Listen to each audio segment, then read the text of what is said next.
Hello, and welcome to the FNN News Channel. This is your host, Rohan, and today we have an exclusive episode on genetic testing, artificial selection, and how these two topics are related. Genetic testing is growing rapidly and being used more often than ever. Genetic testing has advanced so much, it is now able to test unborn babies for deadly diseases and other genetic traits. Problems start to arise if parents start to artificially select their children for certain favorable traits. Artificial selection is when artificial actions choose who will and will not survive instead of environmental factors. We will explore whether this may have a future effect on the gene pool of the human race and how it affects humans individually.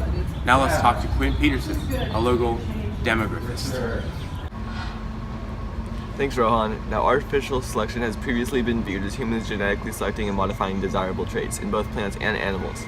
However, there are benefits on doing this to our own species. Through a process called pre-implantation genetic diagnosis, PGD, scientists are able to screen the genes of human embryos. Ultimately, this helps test for diseases of preborn babies. Possible actions taken after these testings can be very controversial, and there are many different views on how ethical it is to even know a preborn baby's genes. Different countries have different laws, but disregarding politics, ethically there are many different views on what to do as a parent after obtaining an embryo with a possible disease. Ultimately, there are still benefits to pre-implantation genetic diagnosis, and it could help the future gene pool of Earth contain less diseases. A form of artificial selection in China began in 1985 with the spread of sex-selective technology. Sex-selective abortions led to a greater number of boys than girls. However, even before these abortions, there was an imbalance of genders in China. In 1979, China had a one-child policy, and with girls receiving less medical treatment and a high level of infanticide, the population of boys began to outweigh the girls. The people in China were selecting the desirable trait of male, which does not necessarily have any benefits, but still a form of artificial selection. Specifically, sex-linked abortions and giving girls less medical treatment than boys classified as artificial selection due to the nature of it being very selective of a certain type of trait, being male. Apart from genetically testing and selecting embryos and babies, genetic testing can also be done on adults as well.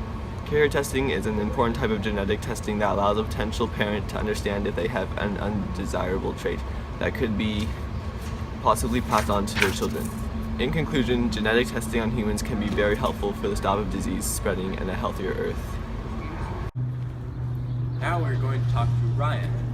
Ryan is the husband of a wife that is pregnant, and they have done some genetic testing and it has affected them a lot. Ryan, in what way have the results from the genetic test affected you and your life? Well, these past few weeks have been tough. My wife and I had never thought twice about getting genetic testing, but now we are posed with possibly the biggest decision of our life. It is a huge decision and it could have an enormous effect on our future. When the doctor broke the news to us, we were in shock. He said that the gene sequence came back positive for cystic fibrosis. We had a long, detailed talk about the chances of our child living a normal life with the doctor. He then gave us the options. We could get an abortion or give birth to the child and give it a chance. Now comes the tough part. It's your child and you love it, but you don't want it to suffer every day just to be terminated at a young age.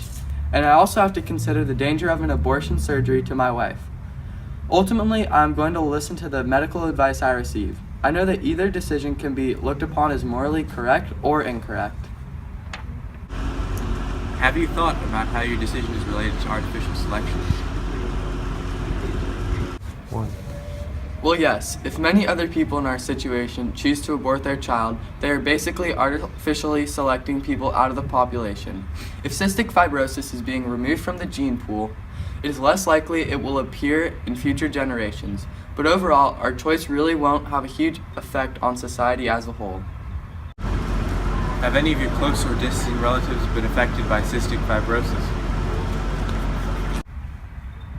In past generations, my grandmother gave birth to a baby boy who died at age 5 from cystic fibrosis.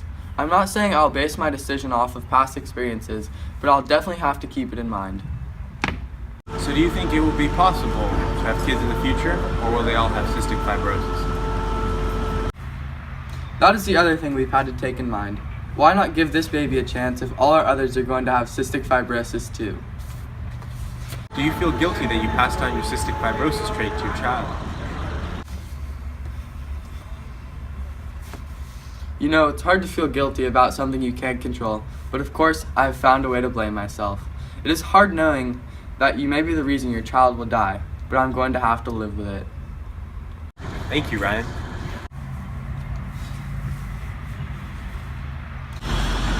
So today we learned about Ryan and how his predicament may be more common than you think, and how artificial selection in many individuals could have a profound effect on the future of the human gene pool, as Quinn stated earlier.